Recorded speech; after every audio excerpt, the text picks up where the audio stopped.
Today this is a nice classic, and it's Corduroy by Don Freeman. It says, Corduroy is a bear who once lived in the toy department of a big store. Day after day, he waited with all the other animals and dolls for somebody to come along and take him home. The store was always filled with shoppers buying all sorts of things, but no one ever seemed to want a small bear in green overalls. Then one little girl stopped and looked straight into Corduroy's bright eyes. "Oh, Mommy," she said, "look, there's the very bear I've always wanted." "Not today, dear," her mother sighed. "I've spent too much already. Besides, he doesn't look new. He's lost a button on one of his shoulder straps." Corduroy watched them sadly as they walked away. "I didn't know I lost a button," he said to himself. "Tonight I'll go and see if I can find it." Late that evening, when all the shoppers had gone and the doors were shut and locked, Corduroy climbed carefully down his shelf and began searching everywhere for the floor for his lost button. Suddenly, he felt the floor moving under him. Quite by accident, he had stepped onto the escalator, and up he went. Could this be a mountain, he wondered. "I think I've always wanted to climb a mountain." He stepped off of the escalator, and as he reached the next floor, and there before his eyes was the most amazing sight. Tables and chairs and lamps and sofas and rows of beds. "This must be a palace," Corduroy gasped. "I guess I've always wanted to live in a palace." He wandered around, admiring the furniture. "This must be a bed," he said. "I've always wanted to sleep in a bed." And up he crawled onto the large, thick mattress.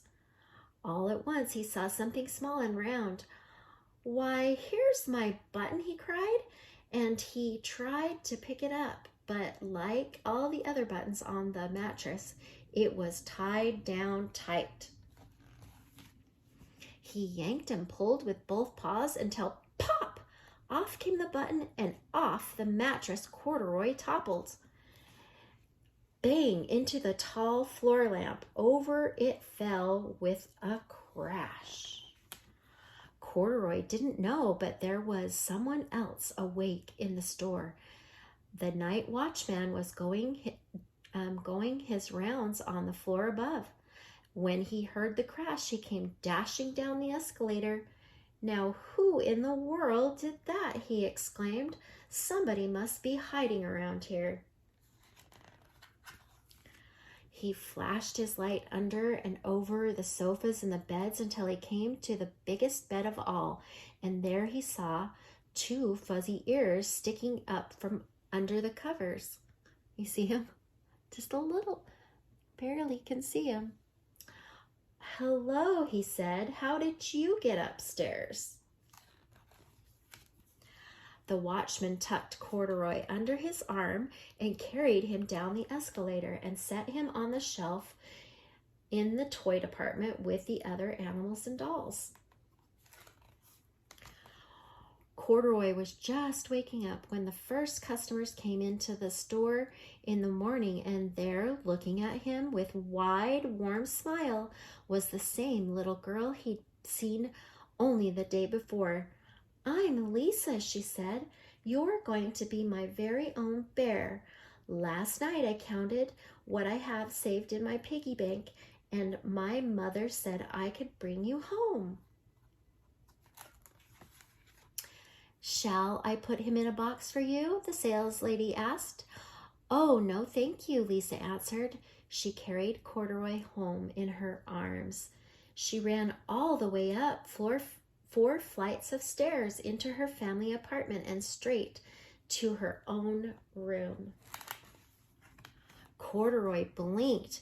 There was a chair and a chest of drawers, and alongside a girl-sized bed stood a little bed just the right size for him.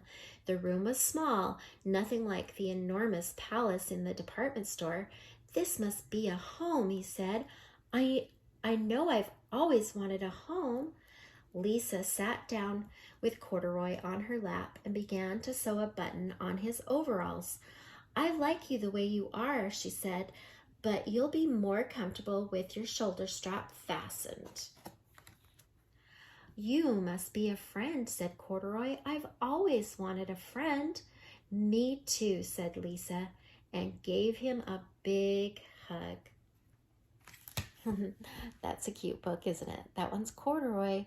I hope you enjoyed it, and I hope that you will like the video and like or subscribe to our channel, and come back soon for more Read Aloud books.